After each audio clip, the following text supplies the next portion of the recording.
आज का दिन पूरे परिवार के लिए किसी त्योहार से कम नहीं था, क्योंकि हमारी पूरी फैमिली पूरे 13 लोग माता रानी के बुलावे पर वैष्णो देवी यात्रा पर निकल पड़ी थी। और घर से निकलते ही हर चेहरे पर एक अलग ही चमक थी।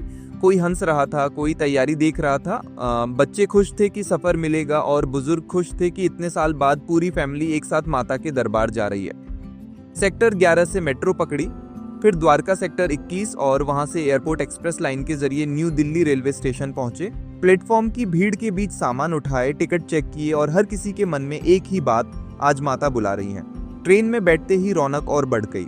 स्नैक्स, घर से लाई बिहारी भुजिया और रोटी, चाय की चुस्कियां, हंसी मजाक और जय माता दी के जयकारे। और मैंने पिज्जा हट से पिज्जा भी मंगवा लिया ताकि इस सफर का टेस्ट और भी मजेदार हो जाए। थोड़ा ठंडा था मगर सबने चट से खा लिया। और फिर रात की हल्की नींद के बाद सुबह 5 बजे जब नींद खुली और बाहर जम्मू का दृश्य देखा तो ऐसा महसूस हुआ जैसे किसी ने आत्मा पर ठंडी हवा रख दी हो। न कोई प्रदूषण, न शोर, बस शांत पहाड़, नीला और साफ आसमान और एक सुकून भरी हवा जिसे शब्दों में बयां करना मुश्किल है। होटल पहुंचे, गर्म पानी से नहाए, ऊनी कपड़े पहने और पूरा ग्रुप तैयार होकर यात्री कार्ड बनवाने गया, जहां हर व्यक्ति को अपनी पहचान दिखानी पड़ती है। और उस कार्ड को हाथ में लेते समय एक अजीब सी खुशी हुई, जैसे कोई आध्यात्मिक टिकट मिल गया हो। वैन हमें उस स्थान तक ले गई जहां से चढ़ाई शुरू होती है। और जैसे ही पहला कदम पहाड़ पर रखा, मन में माता की कथा अपने आप गूंज उठी। समुंदर मंथन के समय प्रकट हुई आदिशक्ति भवानी ने मानव रूप में देवी वैष्णो का अवतार लिया, पवित्र त्रिकुट पर्वत पर आश्रम बनाया और संकल्प लिया कि धर्म की रक्षा, भक्तों की सहायता और संसार के दुखों का अंत करना है। उनकी तपस्या और शक्ति इतनी प्रबल थी कि भक्तों के कष्ट पल में दूर हो जाते थे। लेकिन भैरव नाम के तपस्वी ने अहंकारवश माता को अपना बना लेने की इच्छा की और उनका पीछा किया। माता त्रिकुट पर्वत की गुफाओं से गुजरती आगे बढ़ती रहीं और अर्धकुमारी में साधना की। वहीं से हमारी यात्रा के आधे रास्ते की पवित्रता जुड़ी है। आगे देवी अंतिम गुफा में पहुंच गईं, जहां भैरव ने उनका पीछा नहीं छोड़ा और अंत में माता ने उसका वध किया। लेकिन वह दयालु थीं और उन्होंने भैरव को मोक्ष देकर कहा, हर भक्त मेरे दर्शन के बाद तुम्हारे दर्शन करेगा, तभी उसकी यात्रा पूरी मानी जाएगी। यही कारण है कि आज भी भैरव के दर्शन यात्रा का अंतिम और महत्वपूर्ण चरण है। इसी कथा को सोचते हुए चढ़ाई करते गए। रास्ता लंबा और कठिन था, लगभग 14 किलोमीटर की निरंतर चढ़ाई। लेकिन जो दृश्य रास्ते में मिले उन्होंने थकान को धीमा कर दिया।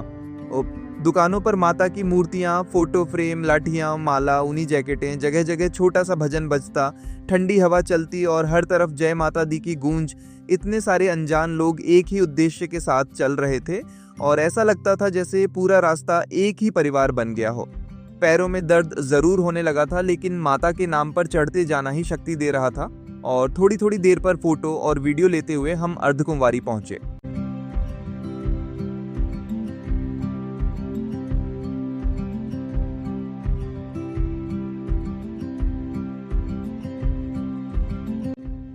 पहाड़ों के बीच एक ऐसा स्थान जहां आधी थकान आध्यात्मिक ऊर्जा में बदल जाती है।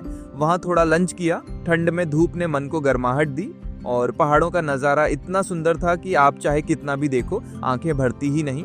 थोड़ी देर आराम के बाद यात्रा जारी रखी और कुछ समय बाद दूर से माता के दरबार की चमकती हुई झलक दिखाई दी। वह दृश्य किसी चमत्कार से कम नहीं था, जैसे पहाड़ों के बीच से कोई दिव्य प्रकाश निकल रहा हो। एक झिलमिलाहट जो आत्मा तक पहुंच गई और उसी पल सबके कदम तेज हो गए। बुजुर्गों के चेहरे पर मुस्कान, बच्चों में उत्साह और दिल में एक ही आवाज, बस अब माता के पास पहुंचने ही वाले हैं। मंदिर पहुंचकर मोबाइल और कैमरे जमा किए, क्योंकि अंदर फोटोग्राफी मना है। और फिर माता के दरबार में प्रवेश किया।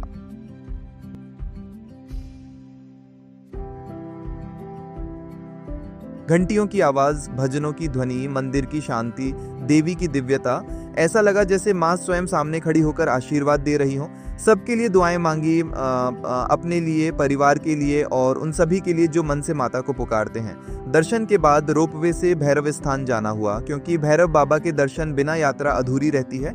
रोपवे में बैठकर पूरे पहाड़ों के ऊपर से गुजरना ऐसा लगा जैसे बादलों के ऊपर से उड़ान भर रहे हों। हवा से चेहरा छूता जा रहा था, बहुत शांत और दिव्य अनुभव।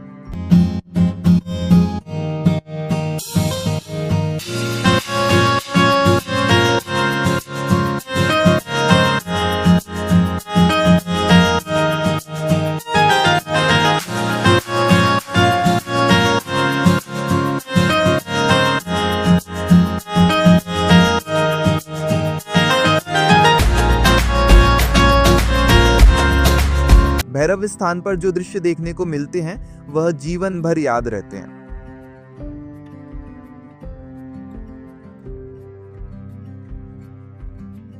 सामने गहरी घाटियां, ऊपर खुले आसमान, ठंडी हवा और मन को रोक लेने वाली ऊंचाई। वहीं फैमिली फोटोज ली, वीडियो बनाए और कुछ देर शांति से बैठे रहे, क्योंकि ऐसे पलों को सिर्फ कैमरों में नहीं दिल में कैद करना जरूरी होता है।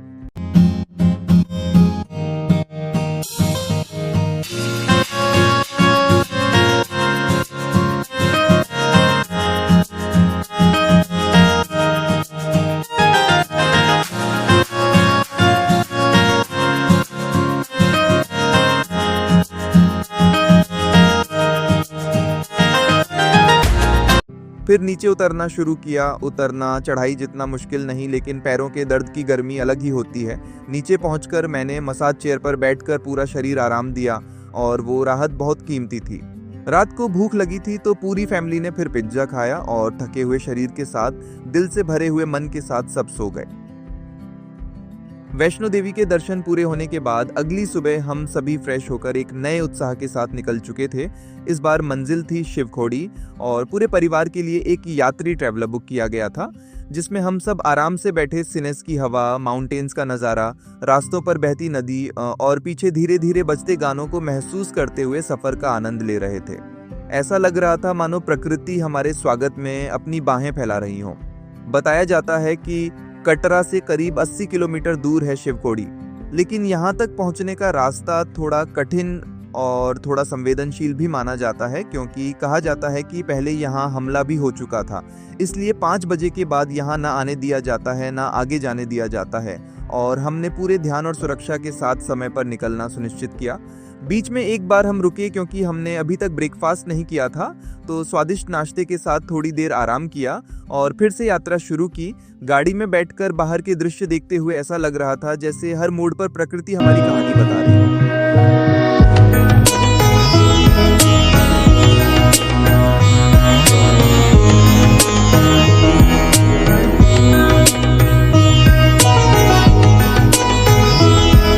पहुंचने से थोड़ा पहले ही वाहनों को रोक दिया गया। वहां से आगे लोकल वन अधिकारियों के साथ जाना पड़ता है और प्रवेश के लिए पास भी बनवाना जरूरी होता है। जैसे जैसे हम आगे बढ़ते गए, हवा में नदी की धुन और पहाड़ों की शांति कानों में गहराई तक उतर गई। वो वातावरण इतना दिव्य और शांत था कि ऐसा लगा जैसे हम किसी और दुनिया में आ गए हों। बड़े शहरों की भीड़ और शोर से बिल्कुल विपरीत यहाँ प्रकृति अपने सबसे सुंदर रूप में थी। पहाड़ों के बीच बहती नदी को इतने करीब से देखना, पानी को हाथों से छूना, मंदिरों के दर्शन करना और वहाँ रहने वाले लोगों की सरल और कठिन जीवन शैली को महसूस करना, ये अनुभव हर इंसान को साल में कम से कम एक बार जरूर लेना चाहिए। सच में वहाँ खड़े होकर लगा कि हमारी परेशानियां, तनाव और भागदौड़ सब पीछे छूट गई हैं।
गुफा में प्रवेश कर जब हमने शिवखोड़ी के दर्शन किए तो मन अंदर तक शांत हो गया।